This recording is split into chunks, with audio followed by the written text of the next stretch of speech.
کل نفس ذائقۃ الموت، ہر نفس نے موت کا ذائقہ چکھنا ہے۔ پھر اس کو اور کھلا کیا، کل شیء ہالک الا وجہہ، سب مر جائیں گے وہ زندہ ہوگا، سب کو مار کے زمین آسمان کو جھٹکا دے گا، کہے گا انا الملک، میں ہوں بادشاہ۔ پھر دوسرا جھٹکا دے گا، پھر کہے گا انا القدوس السلام المومن۔ پھر تیسرا جھٹکا دے گا، پھر کہے گا انا المہیمن العزیز الجبار المتکبر۔ اکیلا ہو، جبریل بھی مر گیا، میکائیل بھی مر گیا، اسرائیل بھی مر گیا، اسرافیل بھی مر گیا، عرش کے فرشتے بھی مر گئے، ساتوں آسمان کے فرشتے بھی مر گئے، نبی بھی مر گئے، ولی بھی مر گئے، انسان بھی مر گئے، جنات بھی مر گئے، جانور بھی مر گئے، ہر روح والا، ہر جاندار بے جان سب مر گئے، فنا۔ اور وہ اکیلا کہہ رہا ہے میں ہوں الملک القدوس السلام المومن المہیمن العزیز الجبار المتکبر۔ پھر کہے گا این الملوک، بادشاہ کتنے ہو؟ ہم لوگ بادشاہ کتنے ہو؟ وہ کہتا ہو بادشاہ کدھر ہو؟ این الملوک، کدھر ہو؟ این الجبارون، یہ جو آج ظلم کرتے پھر رہے ہیں، ان کو پتہ نہیں ہے کہ اپنے پاؤں پہ کلہاڑیاں مار رہے ہیں۔ وہ یہ مافیا ہوں، وہ یہ چور ڈاکو ہوں، وہ دہشت گرد ہوں، ان کم بختوں کو پتہ نہیں ہے کہ یہ کیا کر رہے ہیں، یہ اپنی قبر میں کیسی آگ جلا رہے ہیں، انہیں پتہ نہیں ہے۔ نہ لوگوں کو پتہ ہے کہ ظلم پر قبر میں کیسی آگ جلتی ہے، یہ وہ نہیں، اس لیے نشے میں ہیں۔ این الجبارون، وہ کدھر ہیں آج ظالم؟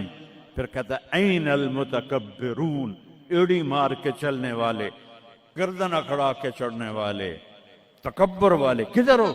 لا تمشی فی الارض مرحا، ارے پاگل دیوانے، پیٹ میں تیرے پخانہ، مثانے میں تیرے پیشاب، آنتوں میں تیرے گندگی، تو زمین پہ اکڑ کے کیوں چلتا ہے؟ جب تو ایڑی مار کے چلتا ہے، انک لن تخرق الارض، تو میری زمین کو پھاڑ دیتا ہے ایڑی مار کے، اور تو ایسے گردن اوپر کرتا ہے، ولن تبلغ الجبال طولا، کیا تیرا قد پہاڑوں سے اوپر چلا جاتا ہے؟ یا تیری ایڑی سے میری زمین پھٹتی ہے، اور تیرے اندر تو میں نے پخانہ ڈالا ہوا ہے، پیشاب ڈالا ہوا ہے، گندگی ڈالی ہوئی ہے، چند دن کے بعد تیری روح نکالوں گا، تو ایک مردار جثہ ہوگا، باہر رکھو تو بدبو سے سارا شہر پریشان ہو جائے گا، اور قبر میں تیرے اوپر کیڑے مسلط کروں گا جو تیرے پنجر کو الگ کر دیں گے، تیری بوٹیوں کو الگ کر دیں گے، پھر قبر کی تپش تیری ہڈیوں کو بھی گلا دے۔ اذا كنا عظاما نخرا، جب ہماری ہڈیاں بھی چورا چورا ہو جائیں گی، قالوا تلك اذا كرة خاسرة فانما هي زجرة واحدة فاذا هم بالساهرة۔ اللہ میرے نبی کا احسان، قل هو اللہ احد، اکیلا، وہ گزارا کیسے کرتا ہے؟ اللہ الصمد، سب اس کے محتاج ہیں، وہ کسی کا محتاج، لم یلد، کسی کا باپ نہیں ہے، ولم یولد، کسی کا بیٹا نہیں ہے، متخذ صاحبہ، وہ میری بیوی کوئی نہیں، ولا ولدا، میرا بیٹا کوئی نہیں، انا یکون لہ ولد، پاگلو بے وقوفو، وہ کدھر سے میرے بیٹے تم نے بنا دیے، ولم یکن لہ کفوا احد، کوئی اس کی مثال بتاؤ بھائی۔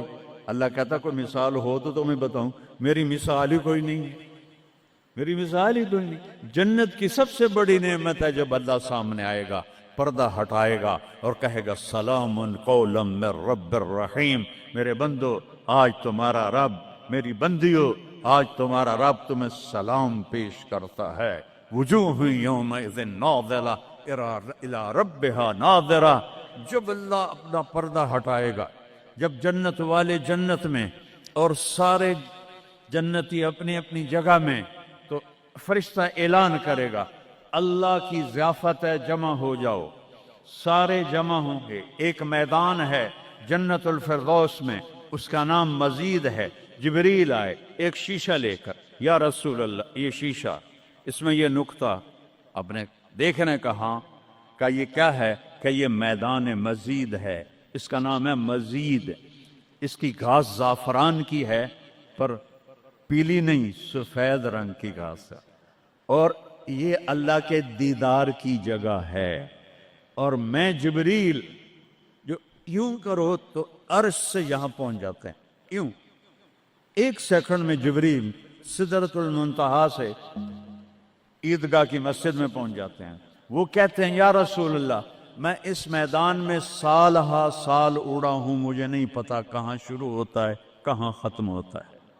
یہ میرے رب کے دیدار کی اسمبلی ہے، ایمان والے مرد ایک طرف، عورتیں ایک طرف، ایمان والے سارے امتی اپنے اپنے نبیوں کے ساتھ، اور ساری عورتیں حضرت خدیجہ ازواج مطہرات سیدہ فاطمہ کے ساتھ۔ اور اللہ تعالیٰ فرمائے گا میرے مہمان آئے ہیں، کھانا کھلاؤ۔ جب وہ کھانا کھائیں گے تو کہیں گے جنت کا کھانا تو ایویں ہی ہے، جنت کا کھانا۔ پھر اللہ فرمائے گا اسقوہم، پانی پلاؤ۔ تو اللہ کے دسترخوان کا پانی پی کر سب سے اعلیٰ چشمہ تسنیم ہے، تسنیم۔ یہ دیکھا، اتنی سی تری لگی، آپ کو نظر بھی نہیں آ رہی، اتنی سی تری تسنیم کی لے کر آسمان پہ بیٹھ کے یوں کر دے، اس آسمان سے زمین تک خوشبو پھیل جائے گی۔ جب اللہ کے دسترخوان پر پئیں گے تو کہیں گے تسنیم بھی کوئی شے کوئی نہیں۔ پھر اللہ کہے گا فکہوہم، پھل کھلاؤ۔ یہی ہوتا ہے نا، کھانا آتا ہے، پانی آتا ہے، پھر میٹھا آتا ہے، تو میٹھے میں اے نہ کھاتے کرو سیویاں تے اے نامراداں دیاں فرنیاں، اتھے ٹھڈ ہو جائے گا توڑا۔ اللہ کو بڑے پیٹ والا بالکل اچھا نہیں لگتا، مولوی ہوگے تو اور ہی بڑا لگتا۔ تو اللہ کہے گا پھل کھلاؤ۔ تو جب وہ پھل کھائیں گے تو فاکہۃ مما یتخیرون، جو اللہ کہہ رہا ہے اعلیٰ قسم کے پھل، کہیں گے یہ پھل تو کچھ بھی نہیں ہے، پھل تو یہ ہیں۔ پھر اس کے بعد اللہ تعالیٰ فرمائے گا میرے مہمان آئے ہیں، شاہی دربار ہے، شاہی دربار کے لباس کے آداب ہوتے ہیں، ان کو شاہی لباس پہناؤ۔ تو نہ پاون دی لوڑ ہے نہ لاون دی لوڑ ہے، ایک ایسے چمک اٹھے گی اور سب کے لباس تبدیل ہو جائیں گے۔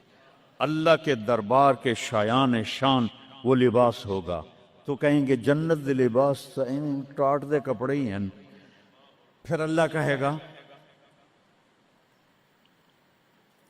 طیبوہم، اور پھر یہ بھی ایک ہے بڑوں کے دربار میں جانے کا کہ پرفیوم لگا ہونا چاہیے، خوشبو ہونی چاہیے۔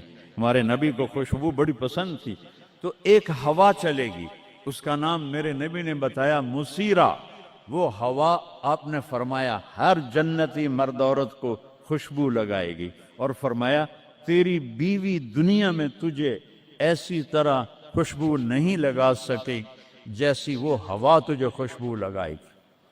اب جب یہ سب مکمل ہو جائے گا تو اللہ کہیں گے میرے بندوں نے کھا بھی لیا، پی بھی لیا، پھل بھی کھا لیے، کپڑے بھی پہن لیے، خوشبو بھی لگا لی، کیوں بھائی راضی ہو؟ یا اللہ بڑے راضی ہیں، میرے وعدے پورے ہو گئے؟ کہ یا اللہ سارے پورے ہو گئے۔ کہ نہیں، ان لکم عند اللہ موعد یرید ان ینجزکموہ، اللہ خود فرمائے گا ایک وعدہ ابھی باقی ہے جو پورا نہیں ہوا۔ وہ کہیں گے یا اللہ وہ کون سا ہے؟ الم تبید وجوہنا وتزحزحنا عن النار وتدخلنا الجنات۔ یا اللہ وعدے تو پورے ہو گئے، تو نے دوزخ سے بچا لیا، تو نے جنت میں پہنچا دیا، اور تو نے اپنی رضا نصیب فرما دی، باقی کیا رہ گیا ہے؟ تو اللہ تعالیٰ کہے گا سنو، آواز آئے گی، اب بندوں کو نہیں، یا رضوان، جنت کا جی ایم سی او مولوی احتشام صاحب سی او فاؤنڈیشن، تو جنت کا سی او، جنت کا جی ایم، اللہ کہے گا یا رضوان، اس کا نام ہے ارفع الحجب بینی و بین عبادی و زواری، میرے اور میرے بندوں کے درمیان پردہ ہٹا دے۔ دوزخ کا سب سے بڑا عذاب، آخرت کا سب سے بڑا عذاب دوزخ نہیں ہے، انہم یومئذ عن ربہم لمحجوبون، اللہ کے دیدار سے محرومی پہلے فرمائی، ثم انہم لصال الجحیم، پھر وہ جائیں گے آگ میں۔ آگ چھوٹا عذاب ہے، اللہ کے دیدار سے محرومی بڑا عذاب ہے۔